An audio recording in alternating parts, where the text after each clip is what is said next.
വീടിന് സമീപം മരത്തിന് മുകളിൽ രാജവെമ്പാലയെ കണ്ടെത്തി. വിവരമറിഞ്ഞ് സ്ഥലത്തെത്തിയ വനപാലകർ രാജവെമ്പാലയെ പിടികൂടി ചാക്കിലാക്കി.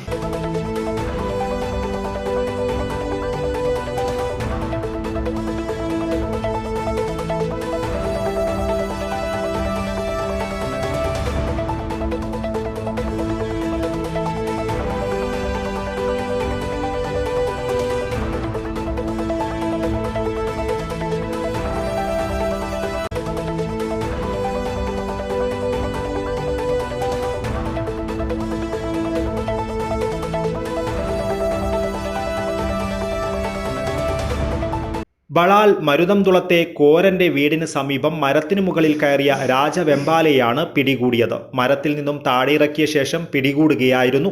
തുടർന്ന് ഉൾക്കാട്ടിൽ ഉപേക്ഷിച്ചതായി ഫോറസ്റ്റ് ഉദ്യോഗസ്ഥർ അറിയിച്ചു. Kanhangad range forest officer K രാഹുലിന്റെ നിർദ്ദേശപ്രകാരം സെക്ഷൻ ഫോറസ്റ്റ് ഓഫീസർ ബാബു, ഉദ്യോഗസ്ഥരായ സുനിൽ സുരേന്ദ്രൻ, സി അനൂപ്, അനീഷ് എണ്ണപ്പാറ എന്നിവർ ചേർന്നാണ് പിടികൂടിയത്. News bureau, Panathur.